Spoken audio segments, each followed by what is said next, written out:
Are you a student worried about passing your GCSE English?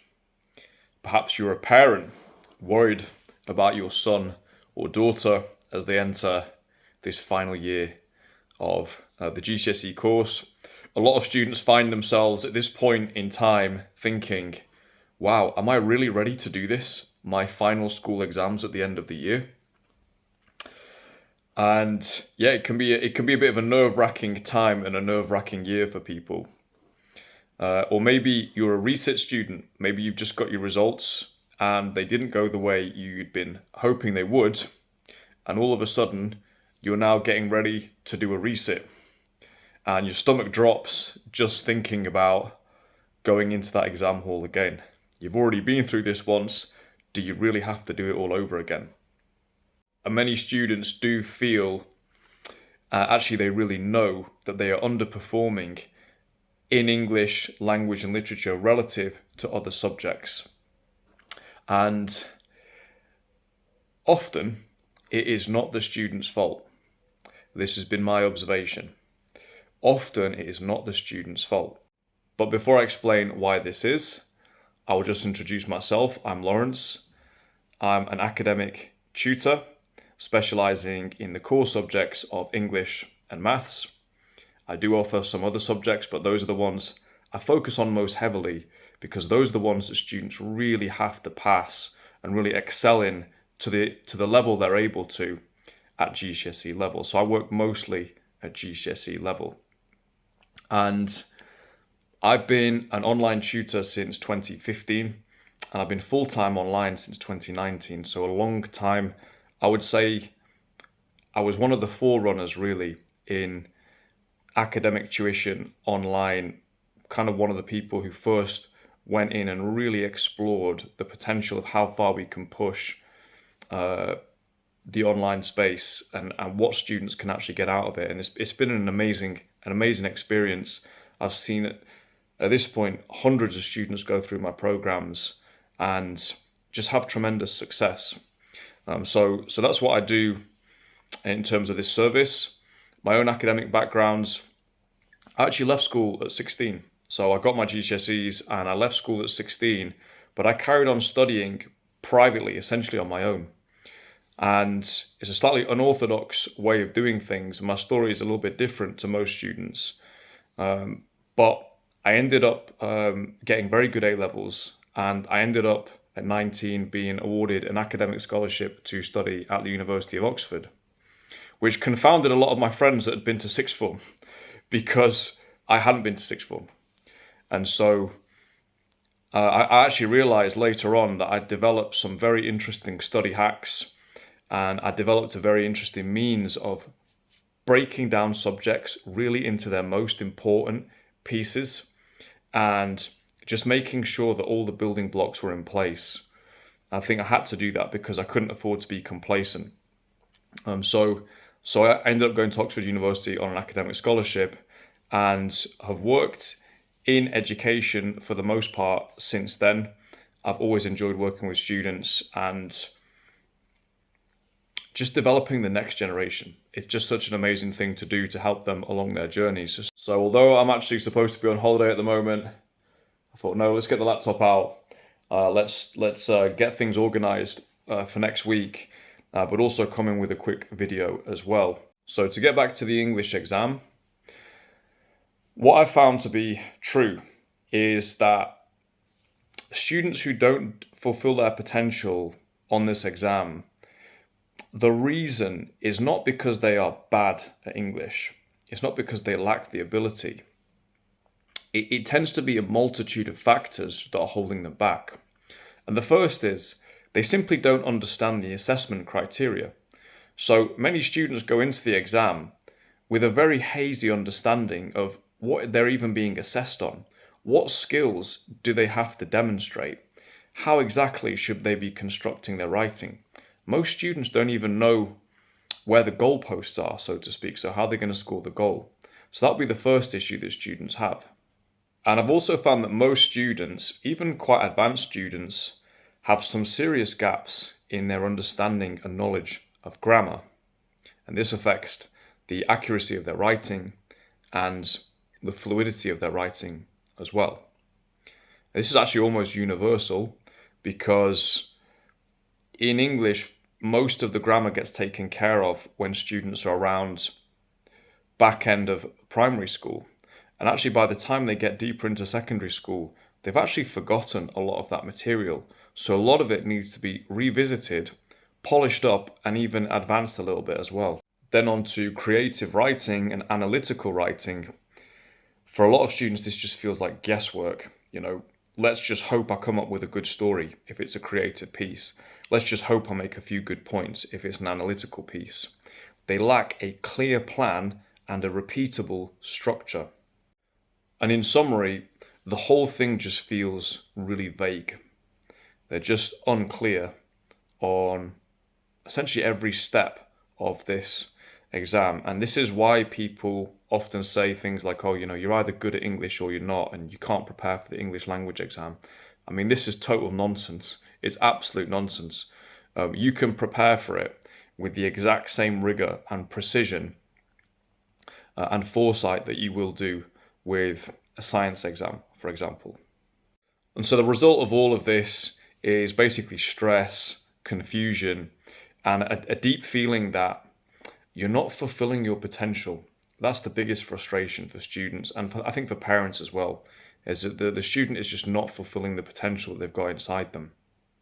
And this is why I created my own course for the GCSE English Language Prep.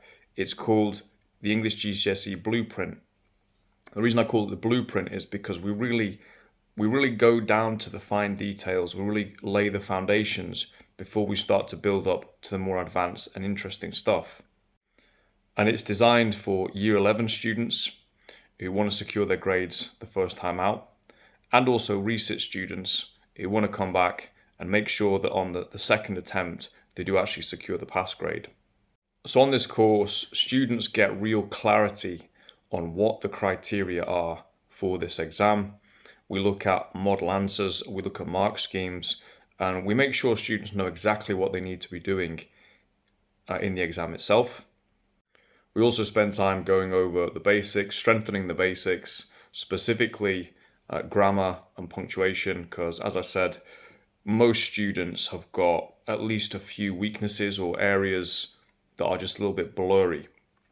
And so it's great to get those very, very clear and pristine as quickly as possible. So it's one of the first things that I focus on.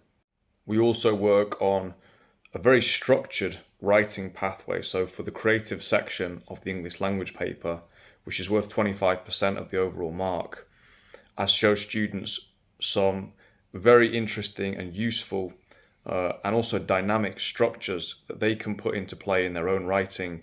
We do a ton of different exercises so that they've practiced essentially to the point that they're able to reproduce high quality writing for any number of different scenarios because they understand the underlying structure of good storytelling, good narrative writing, and good description. I also work on step-by-step analysis training.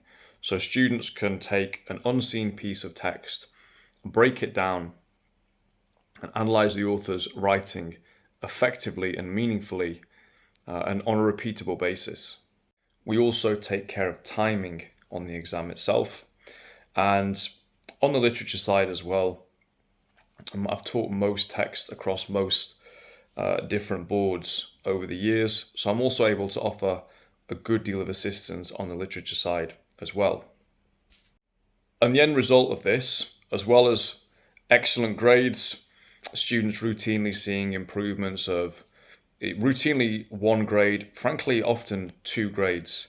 The biggest jump I've had was a student who went from an F to an A grade within about 18 months, which was a great achievement on his part, but it just shows what can be done and how far some students are actually operating so far below their potential. But the main thing actually students get is a sense of confidence and certainty that when they go into the exam, they really know what they're doing. They go into the exam and instead of feeling panicked, stressed, they actually feel calm. They sit down at the desk, they look down at the paper, and they feel, you know what, I've got this. I know I'm going to handle this exam. Let's go. They feel ready. And when they walk out of the exam, there's a feeling that they know they've done themselves justice and that they're not going to have to come back in and sit this exam again at a future point. And so it can be quite a transformation for students to go from kind of stressed and unsure to just feeling much more grounded, calm, and genuinely confident because they know they have mastered all of the basics, they know the assessment criteria, and they know exactly how to put in a great performance in this exam. And so if you feel that you as a student or as a parent, you feel that your son or daughter would really benefit from guidance, from highly specific preparation, and also consistent feedback as well. This is really probably the most important thing about my service is giving students consistent and applicable feedback so that over time they iterate and get better each time, each class. And so usually within a couple of months we see some pretty good results, and over a 6 to 9 month period, often students' work will really transform. And this is where my online teaching program comes in. So I work online via video call. I also have an online whiteboard that I use. Students get their own set of notes. I won't go into all the details on this, but so if you want to get this exam sorted, if you know that working on a structured program, working with somebody that you know can help you, and crucially getting feedback as well. My classes are one-to-one, so I'm able to offer students very precise feedback. And I do think one-to-one tuition is simply unbeatable in the education space. It's just unparalleled. The level of attention to detail that I can give to students and how quickly and how far we can actually see their work advance. If this sounds like something that would be really beneficial and helpful for you, you can see my website, lawrenceexplains.com, or frankly, just drop me an email, tuition@lawrenceexplains.com. I will also put those details in the link below. So just go down there, drop me a quick email. Let me know what your situation is. Let me know how things are going in school, how things went if you're a research student. If you already know what the sticking points are, then fine, put those in an email as well. Basically what I do is I get prospective students onto a call. We discuss everything that's been going on in school, where they are, and then we look at sorting a program out for them and before we begin any work. So tuition@lawrenceexplains.com, that's the email to go to. Hopefully this has been a useful video for you. There are solutions out there. If you're not where you would like to be at the moment, you absolutely can get there. I've helped hundreds and hundreds of students get through this exam. Students, I've just another one sprung to mind. Just got a message from his mom yesterday. He was on a 5 when I met him in December, and he just came back with a grade 8 in his English language and literature. So, according to all metrics, that's not really possible. It's just an average run-of-the-mill student, and yet he came out with an absolutely exceptional grade. Okay, so this is absolutely possible. That's probably my main takeaway is if you feel you're not fulfilling your potential, there are certainly people out there, myself being one of them, that can help you. So I hope this has been useful, and I'll catch you again in the next video.